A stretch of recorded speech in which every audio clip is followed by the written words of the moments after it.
Antonio, how are you? Oliver, I'm fine, thank you. I'm very happy to be here. Thanks for having me.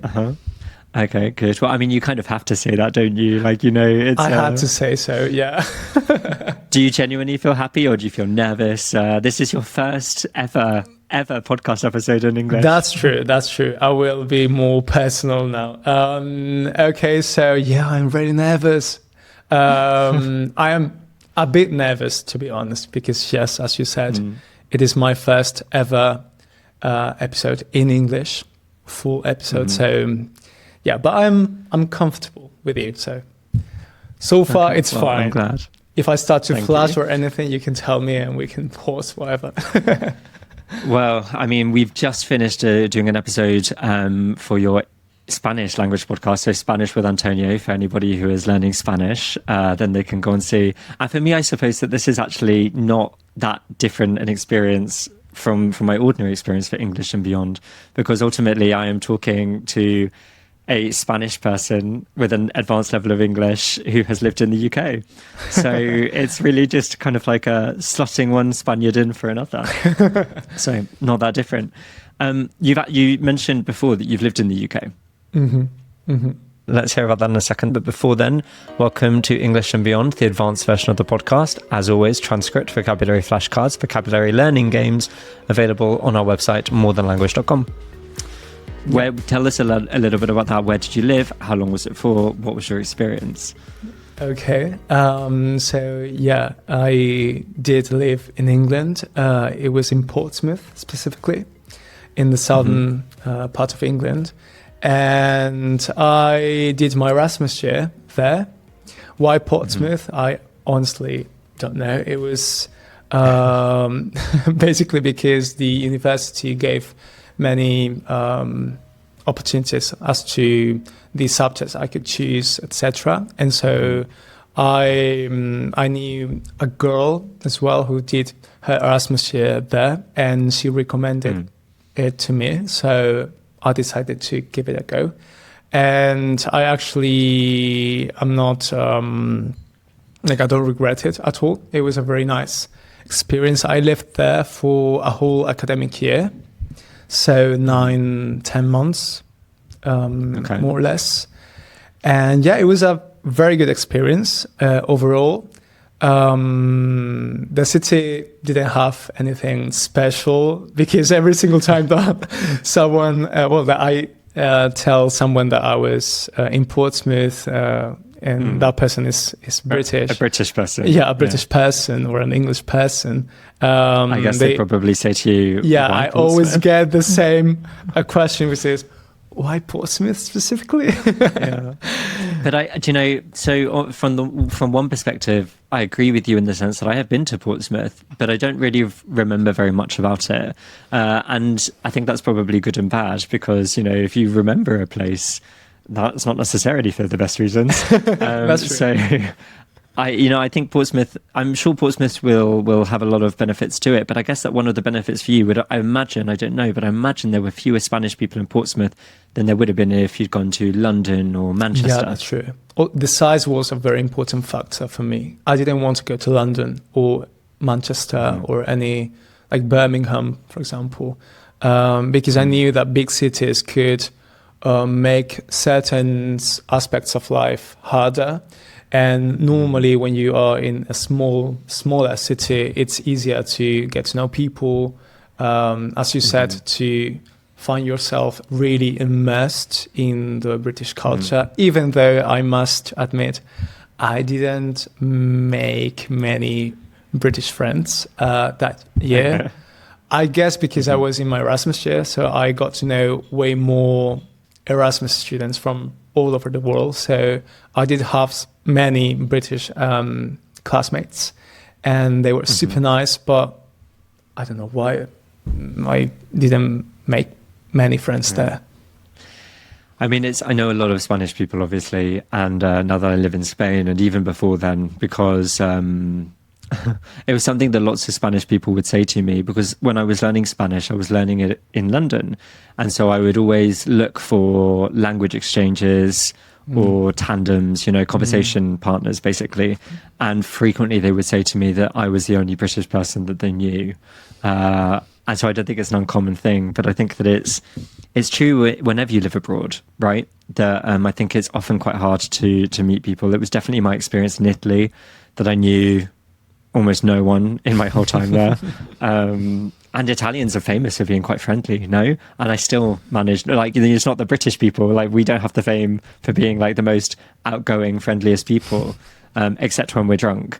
And so... True. Yeah, I am. Actually, I did an episode of this podcast about I can't remember the actual. It may have been about friendship. It was about drinking. Actually, about the fact that so many people I know from Europe and Spain would say that they'd go out on a night out, that they would meet some people, some British people, and that they were drunk, that they would be convinced they were going to be best friends forever. Was that your experience at Portsmouth as well? Sort of. Not exactly. I don't want to say that you are, drunk people only. Alcoholics. No. But it's true that you are not that outgoing, or if you are in certain occasions. After all, I didn't feel that welcomed. Not welcomed. Maybe that's not the word, but definitely I wouldn't be invited to so many parties with only Brits, and I didn't experience that, for example, in France or Italy, where I lived as well. So I was just about to say to you that, I know that this is probably dangerous ground for you, Antonio, because your audience will be mostly British. And I was just about to ask you to compare explicitly French and British hospitality. Well, you know what?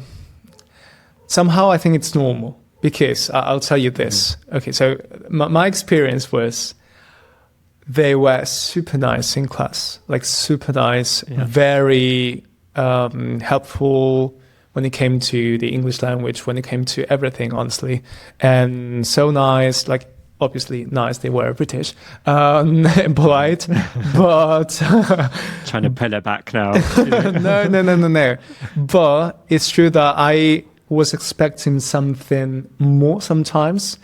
As you said, they could be your best friends at a party, but then I wouldn't get invited to the next party or the house party, or they would be super nice in class, but then they wouldn't make the next step, forward towards a friendship.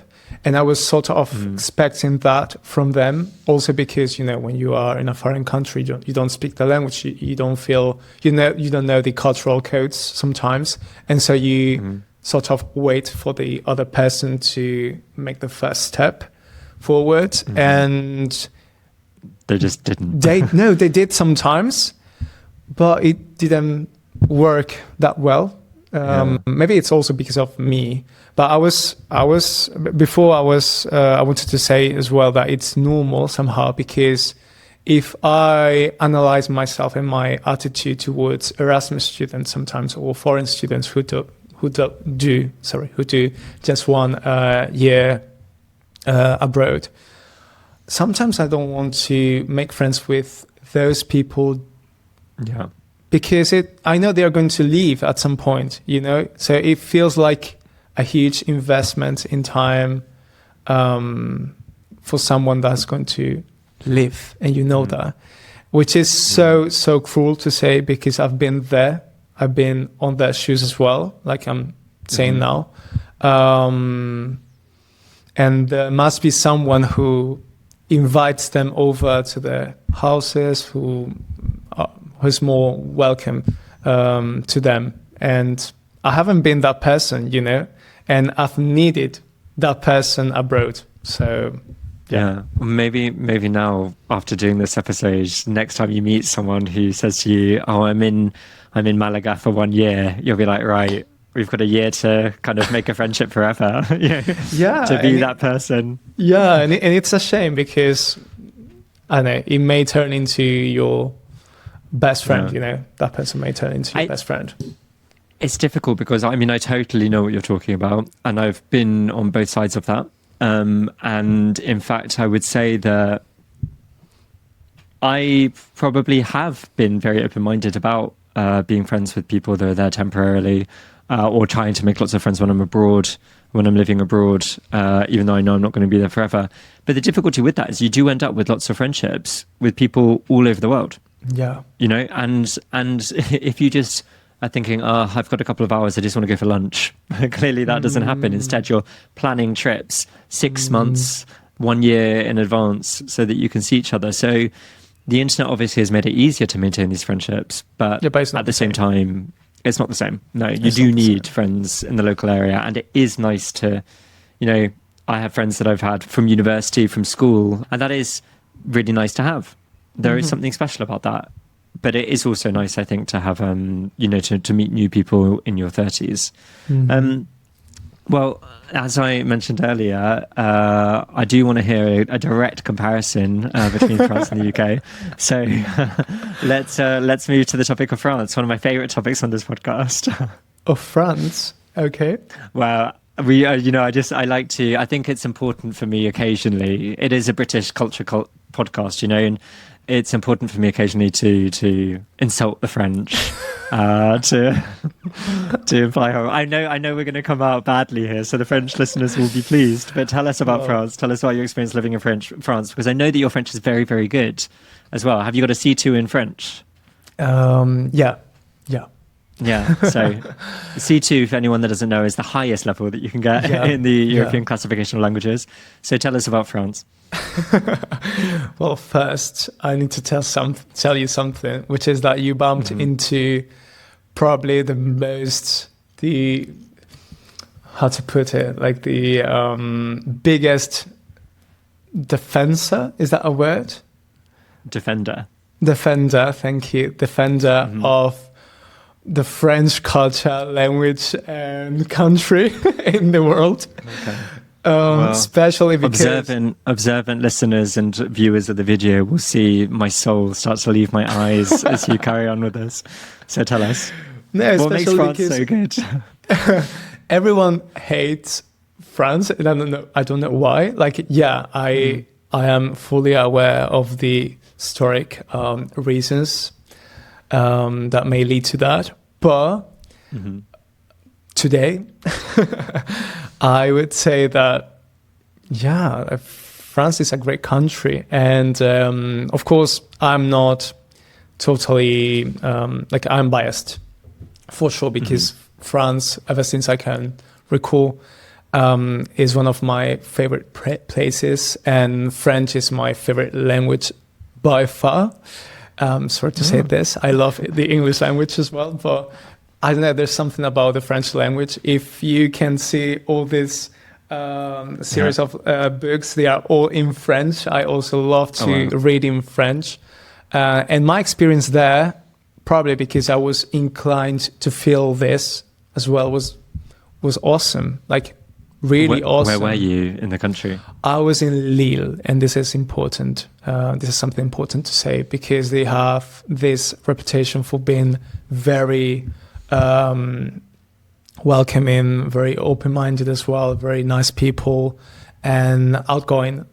So I felt that as soon as I arrived. And I had a great experience. I had this person I met one day that made me meet the rest of the friends as well, which was very nice. So I felt really immersed in the culture from day one, compared to what I felt in England. And I'm not saying this in a bad way, of course. But yeah, it was very different. The circumstances were different, so... Well, maybe we can reframe this, not as if France is better than the UK, but instead Lille is better than Portsmouth, which... It's not better. It's not better than the UK. Okay, different from... It's different from the UK. Well, actually, the whole kind of like my whole saga with France on the podcast really began when we went to César and I, my usual partner of the podcast. We are learning French, as you know, and we went to Montpellier for a couple of weeks last summer and did a language course. And we did an episode there, a couple of episodes, basically about how nice Montpellier was and what a great time we were having. And, I was surprised.